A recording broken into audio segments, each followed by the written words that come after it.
In this lecture, we'll be discussing a couple theories. One is valence bond theory, which hopefully is review, and the other is crystal field theory, which is specifically geared towards coordination compounds and transition metals. Okay.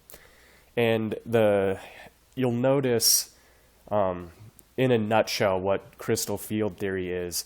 We've mentioned in this class, we've discussed this, how when there's a metal, transition metal by itself, those d orbitals all have the same energy. When ligands are attached to the metal, the energies of the 5d orbitals are not the same. The degeneracy is broken. Okay, and you'll see a slide in this lecture that explains it a little bit better as to why the pattern is the way it is. But really, you don't need to know. You don't really need to know these labels so much in this class, at least the EEG or the T2. It's probably better to remember the names of each individual d orbital, and we'll see that when we look at this picture of them and their shapes, which are shown here as well. But what happens is that the degeneracy is broken, and you have this difference in energy. The ones that face directly towards ligands have a higher energy than the ones that don't face directly towards the ligands, just in a nutshell. Okay.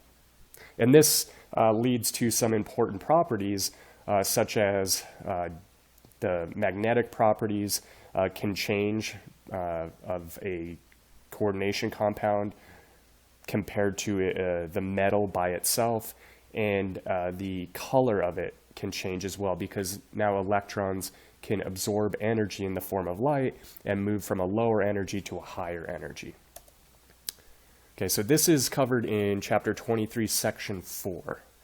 Today, first, we'll start with a brief discussion on valence bond theory, then we'll move on to crystal field theory. There's a lot of slides in this presentation that say sort of the same thing, so I'll probably, during this recording, I'll probably move sort of quickly through them, but the slides are available for you to read if you need to.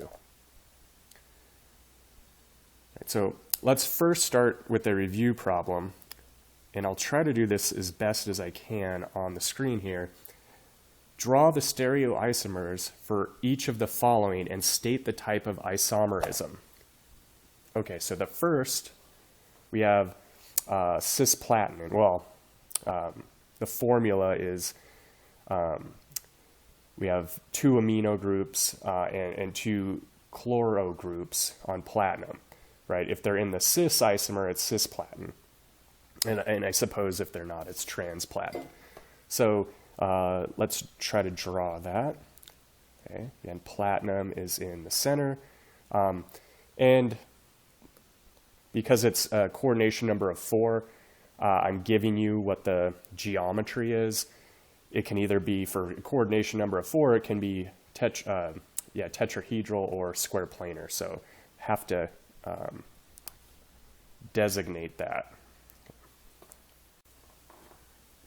Okay, so platinum, and then try to show those bonds on the amino groups going back into the screen, sort of.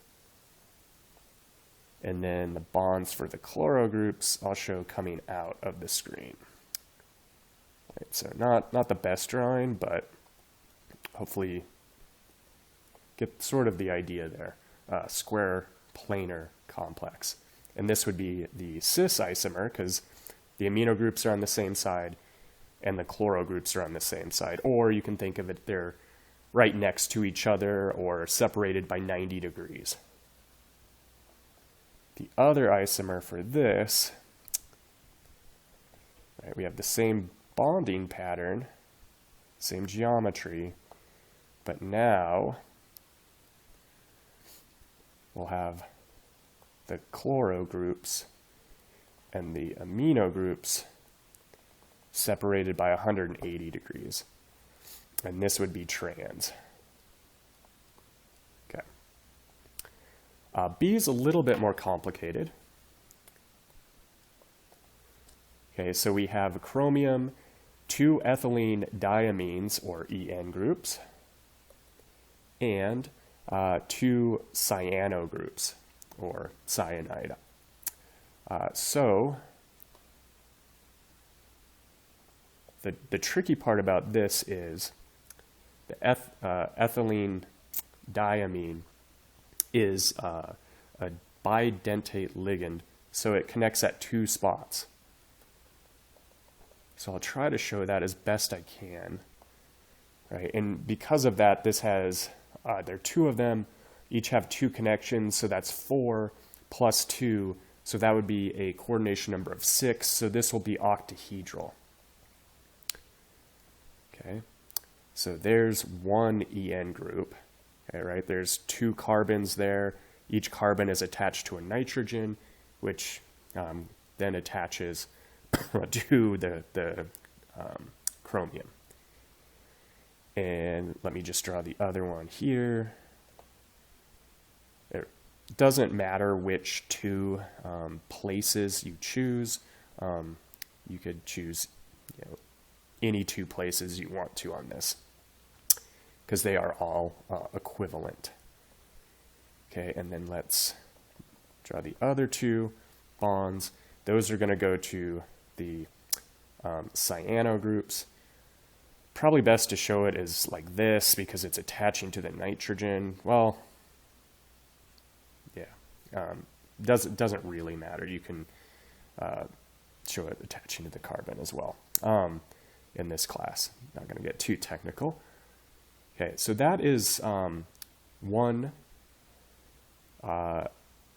isomer. We just kind of came up with that. We can call this one the cis isomer just based on where the cyano groups are. Okay, now let's try to do the mirror image of it. So if we do the mirror image of it, it would look like this.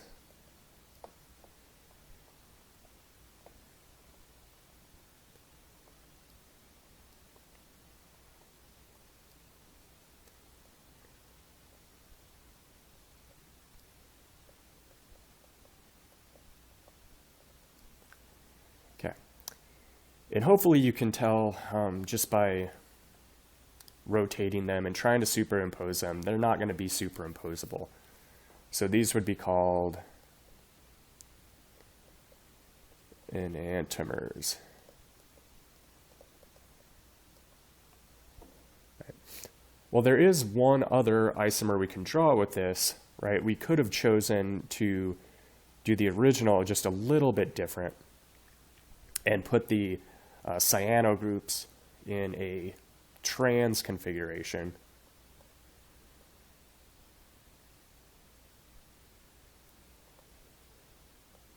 So that's a chromium. And then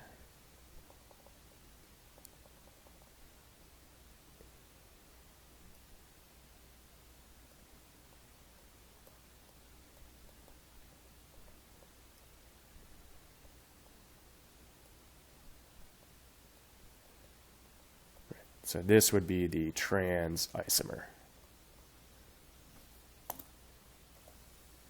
Okay.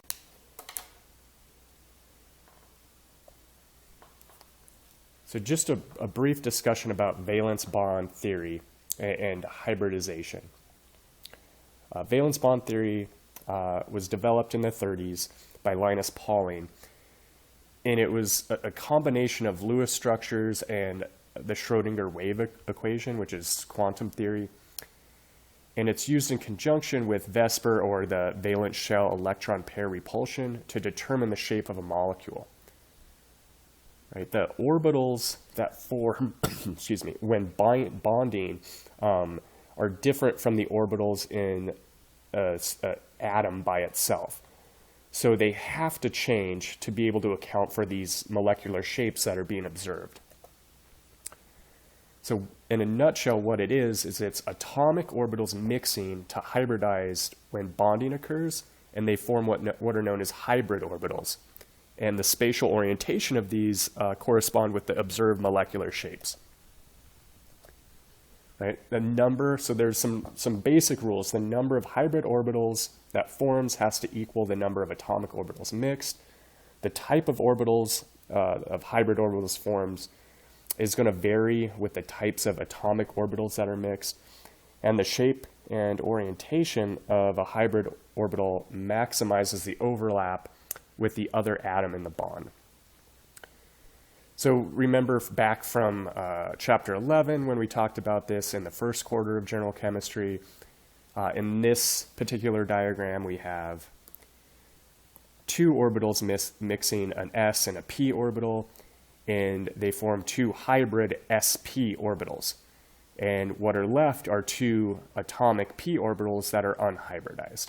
Okay, so we did certain things like this. Just a reminder, when you're counting these,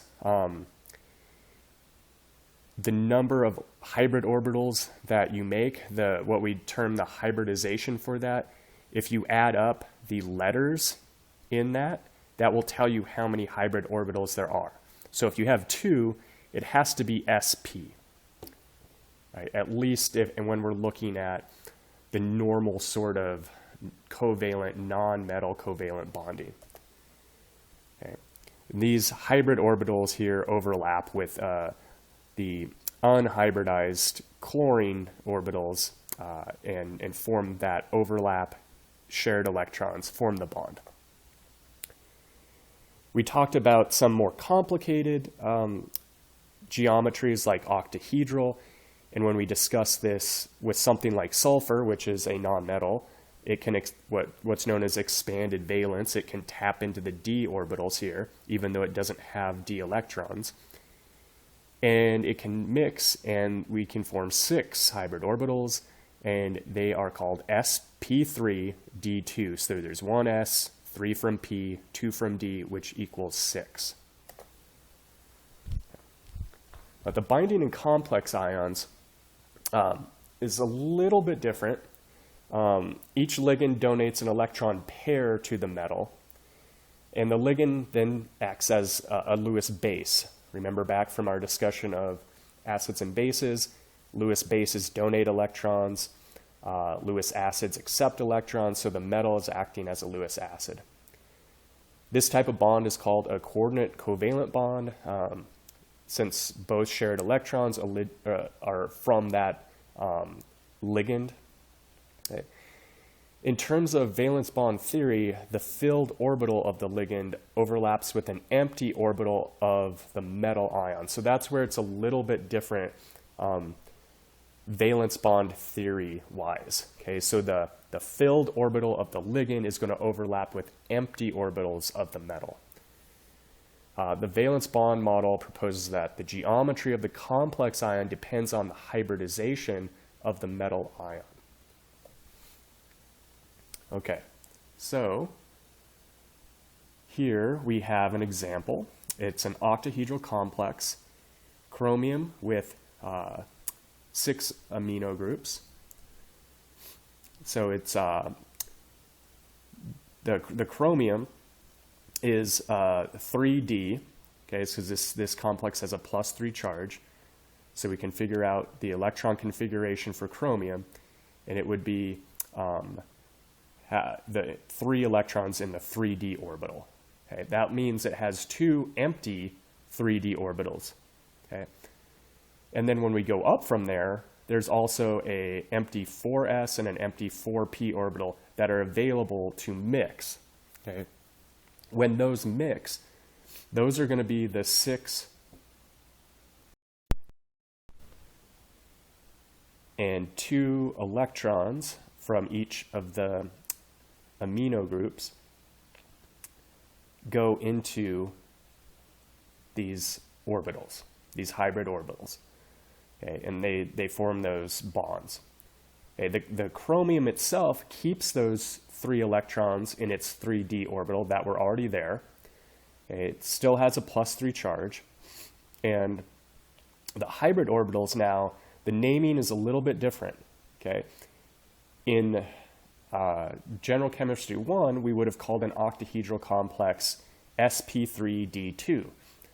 But in coordination chemistry, since the d orbital is coming first, lower in energy, and then the s and the p orbitals are higher, we term this d2sp3. Okay. So any octahedral coordination complex has this hybridization. Okay. If we're looking at a square planar compound, here's an example.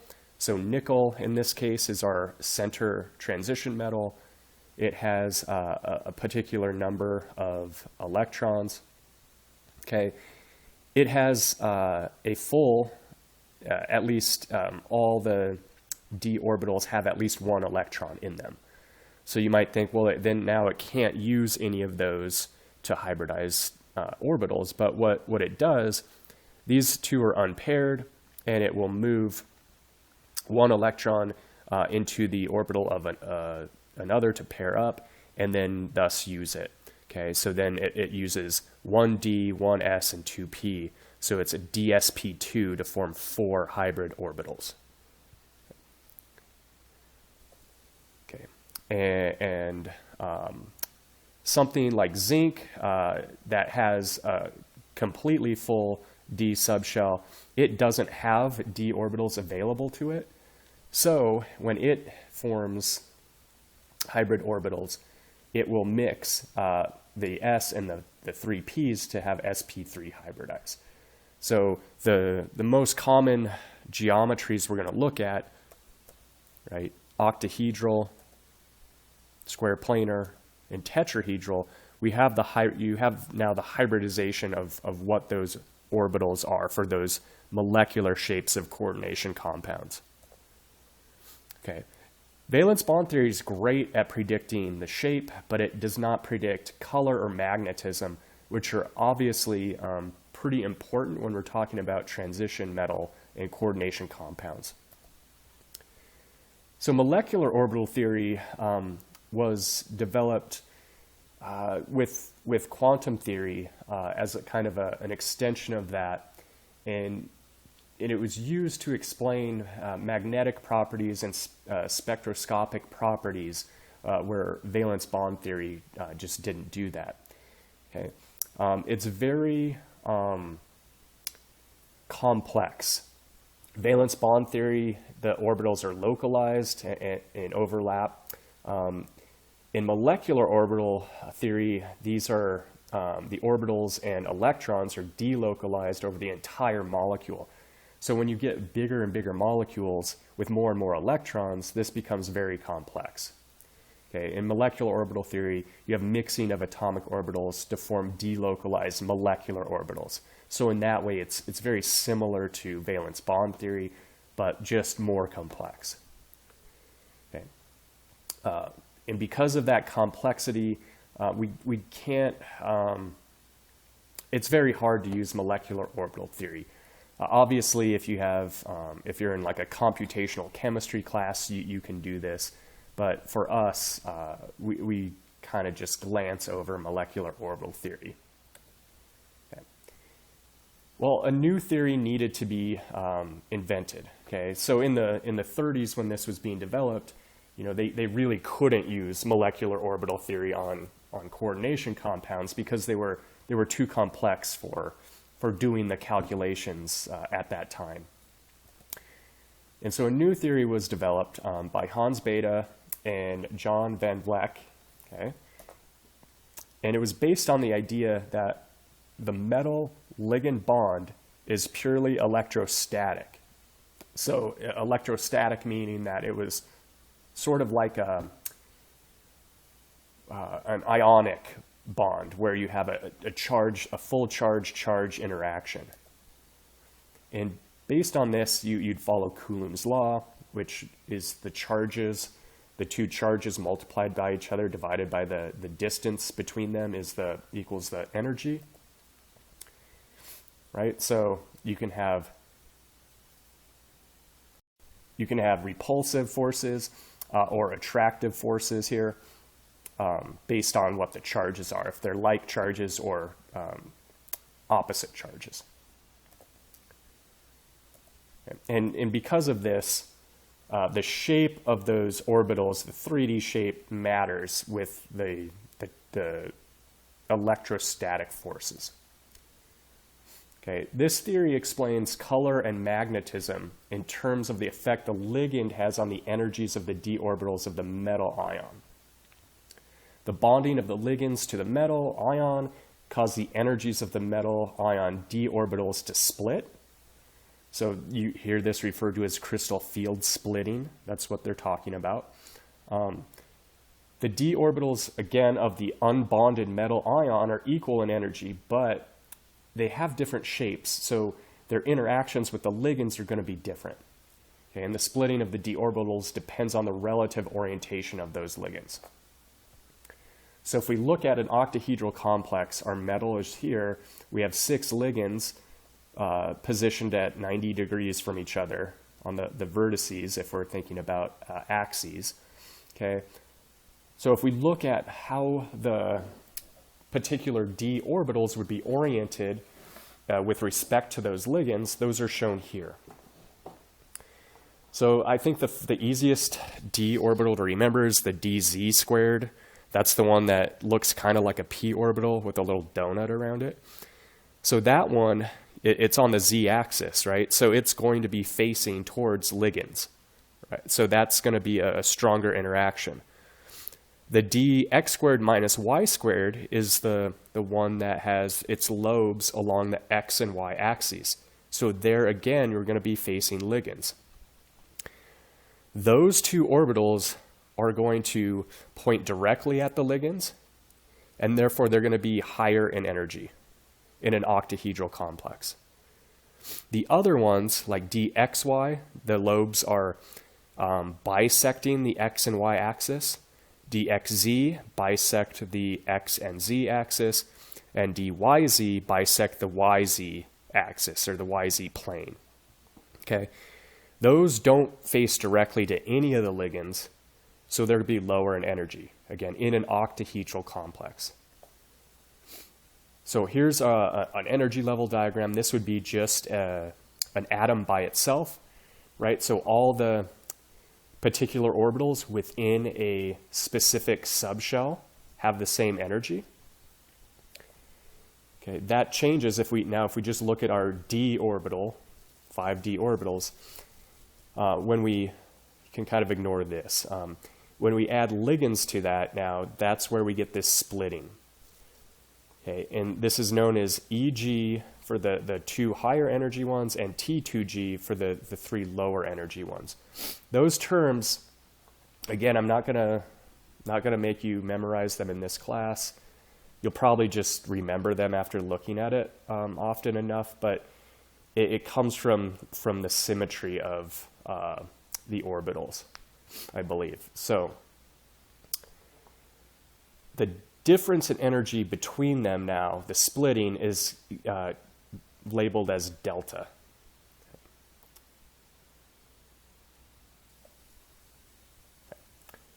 This is just another way of showing that. Okay, you have the 3 on bottom, the 2 on top. Again, this is for octahedral. This pattern here is for octahedral. So really what you have to remember, if it helps you to think of the shapes of the orbitals, the geometries of the orbitals with respect to the ligands to determine, how many orbitals have lower energy, how many have higher energy, that could help. But really all you have to know and memorize is the pattern here. Okay? And that difference in energy is delta. Now if we look at tetrahedral and square planar geometries, they have different patterns. Okay? Tetrahedral has the opposite pattern of octahedral. Okay, why is that? Well, if you set this up with the axes, our ligands are coming in here sort of in between the axes, right? So that means they're going to interact with the d orbitals that are bisecting those axes in those planes. So the three dxy, dxz, and dyz are going to be higher in energy. These other two that face along the axes are going to be lower in energy. So you just have to remember that tetrahedral is therefore opposite of octahedral. Okay. Square planar is different. Okay, square planar is a little bit tricky, right? Because if you're in that plane on the x and y axes, so the ligands that face the x and y axes on that orbital, so the orbital that faces those axes is the dx squared minus y squared. So it's going to be by far the highest energy orbital. Then the orbital that bisects the axes, which is the dxy, would be next. dz squared, it would come after that because it has that donut region that goes around that plane. And then finally, the orbitals that bisect the other axes in the other planes would be the lowest in energy. So this is probably one that would take the most kind of memorization, I guess. You have two at the bottom and then three kind of individually stacked on top of it. Okay. So this is a square planar field. Again, this is the pattern we see. The particular delta levels are shown for the splitting between each level. Right, here's a tetrahedral field. So we go octahedral going into a tetrahedral, the differences between those. You'll notice we have a 3/5 if we have the overall splitting, going from what the energy level would be of the atomic orbitals. You'd have 3/5 of the delta to go up here and 2/5 to go down. It's the opposite for the tetrahedral. It's 2/5 up and 3/5 down. Probably won't necessarily need to know that in this class though. Okay, just another example of square planar and tetrahedral complexes, but now we've added electrons to them.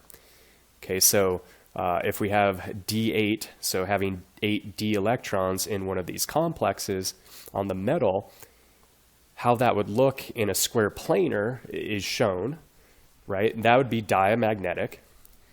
But if it was in a tetrahedral geometry, the same electron configuration, D8, how we feel, it would be paramagnetic. So this would be magnetic, this complex would not be.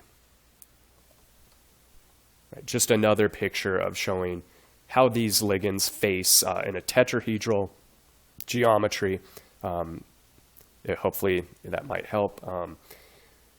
Some of the differences between tetrahedral and octahedral here.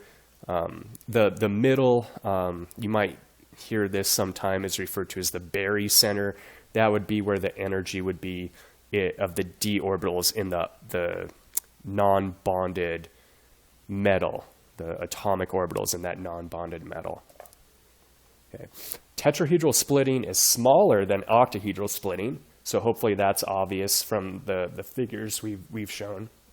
And that's because none of the d orbitals are pointing directly at the ligands, unlike an octahedral. Okay.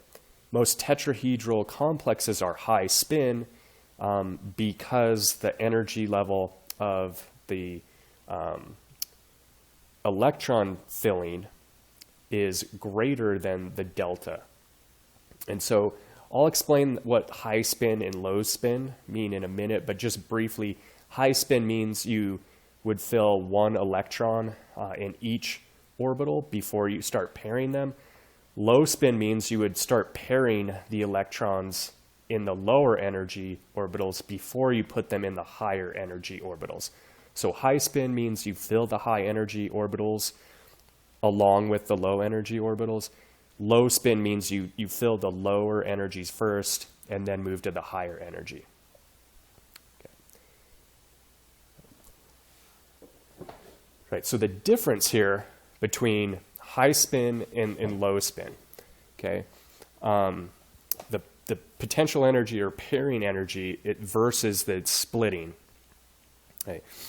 If you have what are known as weak field ligands, the splitting is going to be greater, or excuse me, the splitting is going to be less than the pairing energy. Okay. Strong field ligands, the delta is going to be greater than the pairing energy. So a weak field ligand, your splitting is going to be smaller. And we'll talk about what ligands are weak field and which are strong field in a second. So don't worry about that yet. Just remember, weak field will give you high spin complexes. Strong field, the splitting goes up and you'll get low spin complexes. Okay. All right, tetrahedral, and that's specifically for octahedral complexes. Tetrahedral complexes, they have a small delta, they have a small splitting, so we can basically think of them as always being high spin. Okay? You're always going to add electrons to each of these orbitals first before you start pairing them. Okay? For square planar complexes, these tend to be mostly D8 configurations, so 8 D electrons. Majority of them are low spin. So you pair up the electrons first, then move to higher, okay? And they tend to have strong field ligands. And some of the metals that tend to make them are shown here, but there are others. So magnetic properties are going to be determined by the number of unpaired electrons in the d orbitals of the metal. Okay, Hund's rule states that electrons occupy orbitals of equal energy one at a time. When all the lower energy orbitals are half filled, right, that's when the choice has to be made. The next electron can either enter a half-filled orbital and pair by overcoming that pairing energy, PE, or the next electron can enter an empty higher energy orbital if it can overcome that delta. So the pairing energy versus the delta is really how we choose this.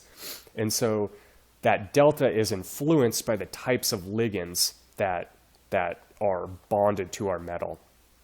And also the relative sizes of those two together. Okay. So if we have no field, if we look at a manganese 2+ ion by itself, it has 5 electrons. Each of them are unpaired. Okay, that's in the no ligands present. If we have weak field ligands, so something like water is a weak field ligand, the pairing energy is greater than the delta. So what happens is you'll fill the lower energy orbitals one at a time first by Hund's rule. Then before you start pairing down here, you're gonna put these electrons in the next highest energy because that delta, the difference in energy here, is lower than the pairing energy to put the electron with another one. Okay.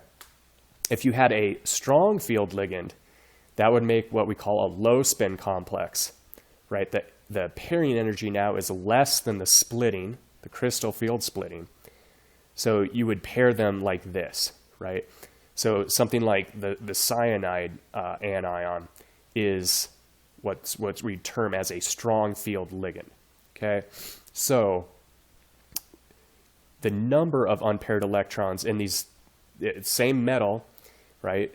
Same charge on the metal, but the electron configuration now is different. One is a high spin, one is low spin, and the number of unpaired electrons changes.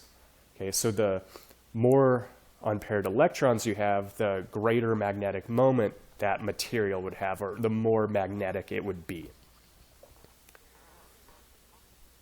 All right, here's some examples of from D4 to D7 in octahedral complexes, comparing high spin or weak field, low spin or strong field ligands, how those electron configurations would differ.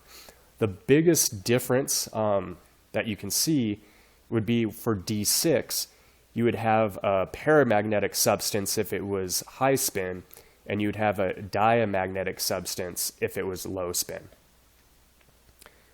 Right, so the different crystal field splittings can influence the magnetic properties of the coordination complex.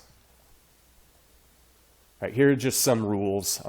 Again, we've been over this, but this might help you remember it, or if you're reviewing for exam, the rules to remember for the high spin and low spin.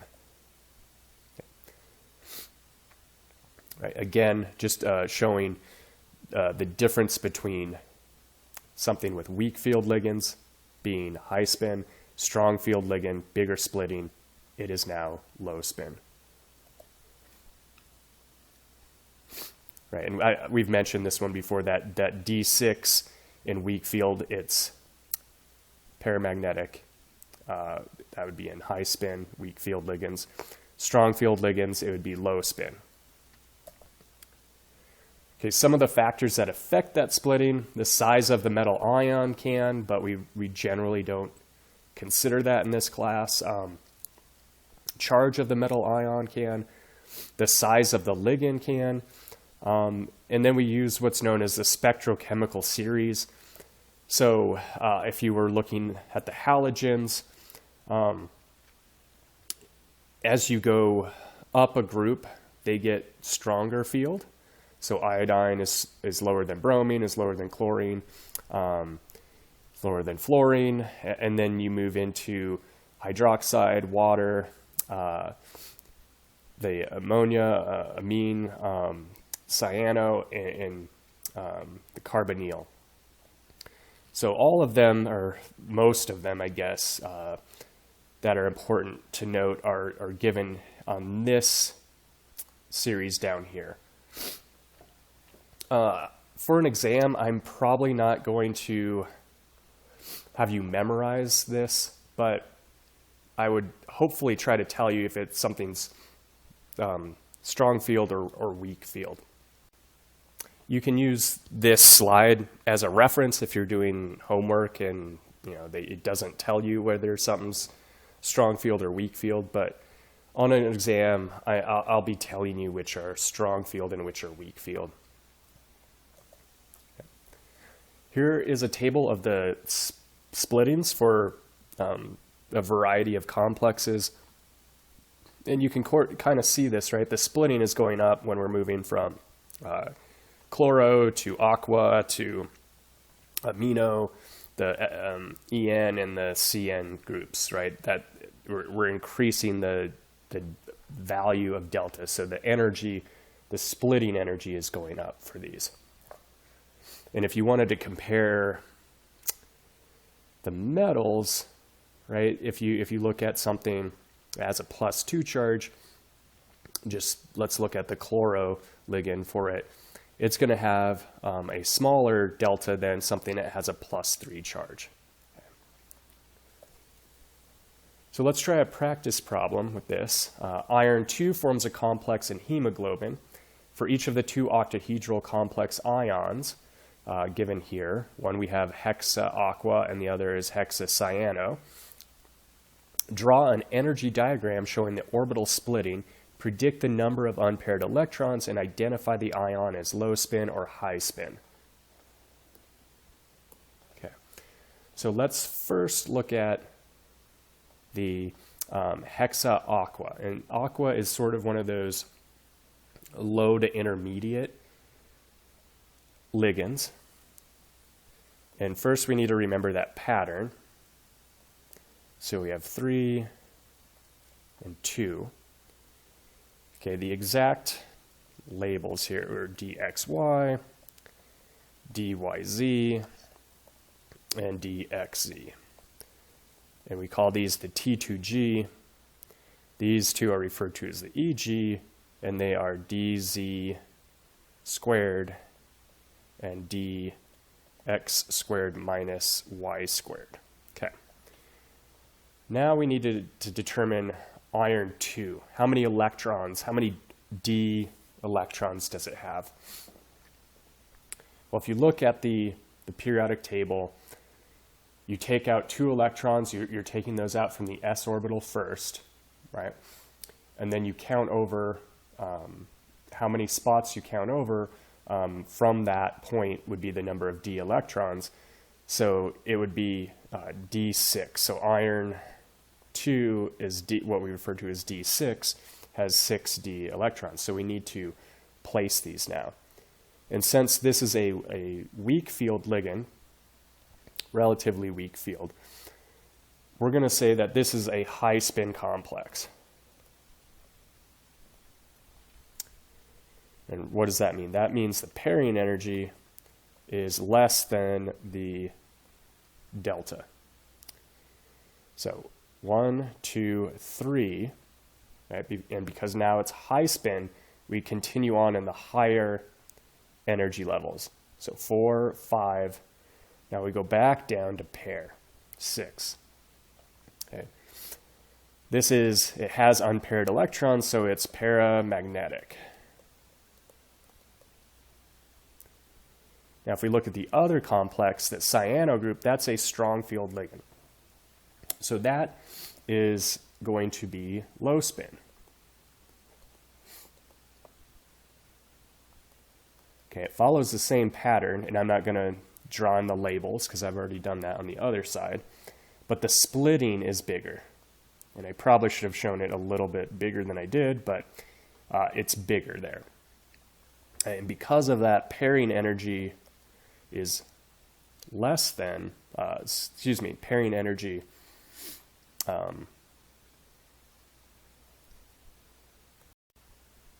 I messed this up. So in high spin, pairing energy is greater than delta. In low spin, pairing energy is less than delta, okay? Sorry about that. Okay.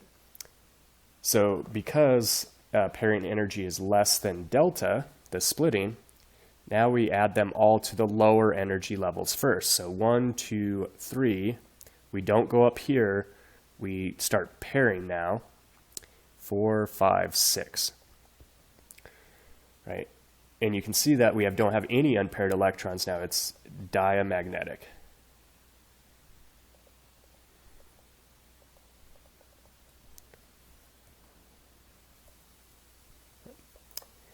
So that's magnetic properties. The other thing that crystal field theory explains very well are colors.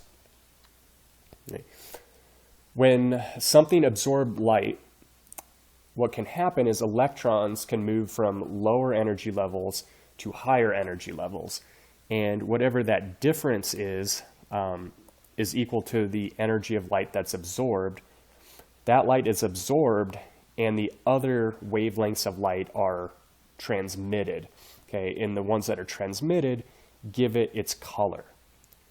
Right? So in the case of a coordination compound specifically, what is happening is electrons in lower energy levels, so the T2G energy level electrons, can move to the higher EG level. Okay, and remember that difference between them is delta. That's the crystal field splitting. Right. So here, if we have white light hitting this titanium hexa-aqua complex, right, it's absorbing the sort of green-yellow light here, and it's bumping an electron up. All the light that is not absorbed is going to mix to give it the color of the compound. In this case, it's sort of a purple color. All right, and for this, you kind of need to be an artist in a little bit of a way.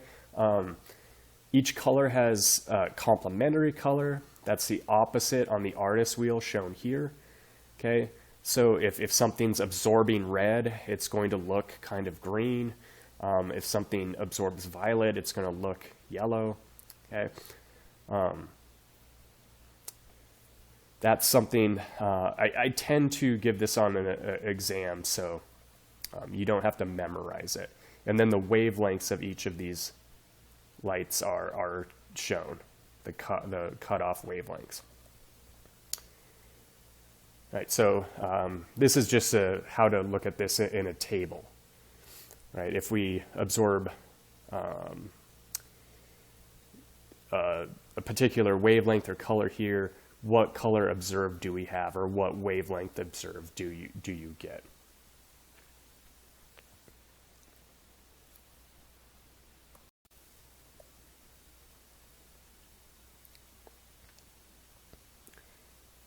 Right, so from left to right here, these are the different metals that we have. Titanium 3+, chromium 3+, manganese 2+, iron 3+, cobalt 2+, nickel 2+, copper 2+. And you can see the vast difference in colors. Okay? Almost like an entire rainbow is possible with these coordination compounds. Okay, so the color of coordination compounds is going to be determined by that crystal field splitting energy, or delta. Right? For a given ligand, the color depends on the oxidation state of the metal ion. And for a given metal ion, the color is going to depend on the ligand. So there's a play here between what metal you have, how many electrons you have in it, and then the ligand itself, and whether it's a strong field or a weak field ligand. Right, this figure from the book shows different vanadium complexes going from vanadium 2+ to vanadium 3+, both coordinated by 6 waters, and you see that the color changes. Okay, so changing the charge of the metal ion in the complex ion changes the color, changes that crystal field splitting. Right, as you go to a higher charge on the metal, the crystal field splitting increases, and so the energy of absorbed light increases. So here, when it's purple, you're transmitting relatively high energy wavelengths of light. When the crystal field energy increases, you're going to be absorbing higher energy levels of light, and you're transmitting relatively lower energy wavelengths of light. That's why we go from purple to yellow. Okay. And that's shown here is up here, not as pretty, but we're showing the difference between, these are all chromium, all have a +3 charge. We're showing the difference between weak field ligands moving to strong field ligands. Crystal field splitting goes up. The color now also changes. Okay, we're going from green to violet to yellow because the crystal field splitting is increasing. Right, so here's a good website if you want to look at this more. The different colors of these transition metals, it's pretty interesting, really. If you're really into inorganic chemistry, knowing the colors of all these transition metals in their particular oxidation states might be of interest to you. So I recommend that website. All right, so the effect of ligands on color, as we move from a weaker field to a stronger field, we're getting going from a smaller crystal field splitting to a larger crystal field splitting. And that's moving from lower energy or longer wavelength light absorbed to shorter wavelength light absorbed or higher energy light being absorbed. And the color is going to reflect that. But remember, color isn't based on the wavelength that's absorbed, it's based on the wavelengths that are transmitted. And this is, we've seen this example before. This is just a bigger example of it, and I colored them to kind of make it a little bit nicer. Okay, but this is the effect that moving from a weak field ligand to stronger field ligands have on color. Again, all based on the crystal field splitting. Okay. Certain coordination complexes are colorless, and there's a couple reasons why. One is that you have 10 d electrons, so you're not going to get any movement because there's no empty orbitals. So a lower energy electron can't move up to a higher energy orbital because there's no room. The other case is when you have a half-filled high spin complex. So you have one electron in each of the 5 d orbitals. So for one electron in a d orbital, and I should mention that they all have the same spin when they're like this. Okay. For an electron to move up to an excited state, a spin flip must occur, and that's termed a forbidden transition. Okay. So that when we say forbidden transitions, typically those aren't really forbidden. They can happen. They just don't happen very frequently. So something like a D5 high spin is going to be colorless or very, very, very pale, a certain color. Okay. All right, so here we have, again from left to right, the one colorless compound is manganese 2+. So manganese 2+, right? If we calculate the number of d electrons it has, it just happens to be D5. Okay? If it's a high spin D5 complex, it will be colorless or at least very, very pale, which we see in this figure.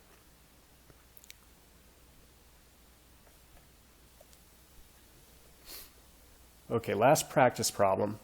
Rank titanium hexaaqua, titanium hexaamine, and titanium hexacyano in terms of delta and the energy of visible light absorbed.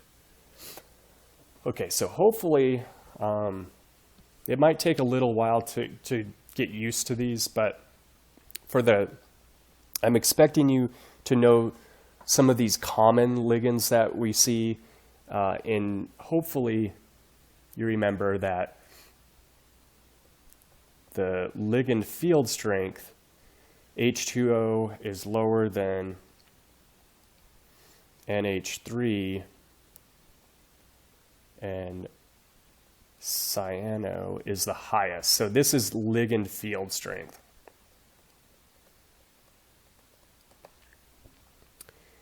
But it's asking us to rank them in terms of delta. Okay,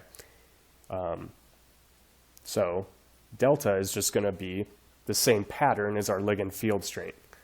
So I guess the other way we can do this is cyano is going to have the highest delta, followed by amino, and H2O will have the lowest delta out of these. Okay, same pattern. They follow the same pattern. Right. The energy of visible light absorbed. Okay, well, that's going to be the same pattern as well. The bigger the delta, the higher the energy of light that will be absorbed. Right? Cyano would absorb the highest energy light, followed by amino, followed by H2O. What if we said the wavelength of light absorbed? So that's energy absorbed of light. Wavelength of light absorbed. Remember, that's follows wavelength and energy are inversely related. So H2O would have the highest wavelength or lowest energy of light. So that would be the opposite pattern. And then finally, you could ask that same question, light transmitted, so the energy of light transmitted, not absorbed. If you're absorbing the highest energy light, you're transmitting the lowest energy light. So H2O is going to transmit the highest energy light, and cyano would transmit the lowest energy light. And then you can also say wavelength transmitted, right? And then that we're going to have, again, the opposite. So if you're the lowest energy transmitted, you're going to be the highest wavelength transmitted. Okay, so that's a type of question that you might see on an exam in one of these forms. Okay. There are other transitions that can yield colors, and they're what are known as charge transfer bands. This is something we don't talk a whole lot about in this class because it gets a little bit complicated, but there are two types of charge transfer bands. One is where you have ligand to metal charge transfer, or LMCT. The other is metal to ligand charge transfer, or MLCT. Okay.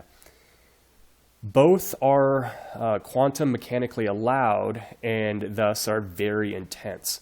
So they have extinction coefficients that are pretty large.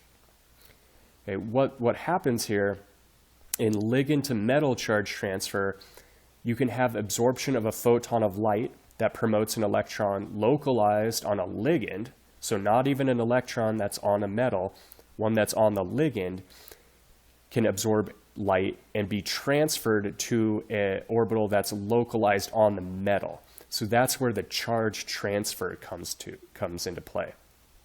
So your electrons are moving from ligand to metal or metal to ligand, right? And the metal to ligand charge transfer is the opposite. You have an electron that's in a d orbital on your metal.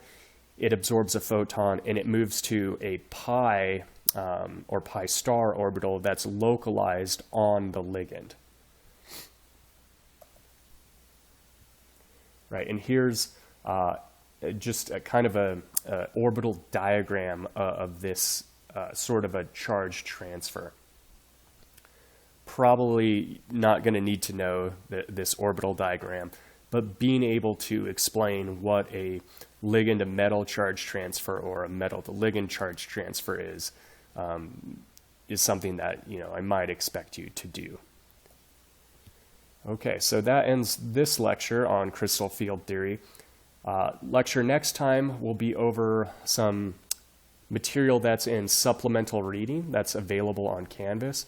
And in that, we talk about examples of coordination chemistry in biology.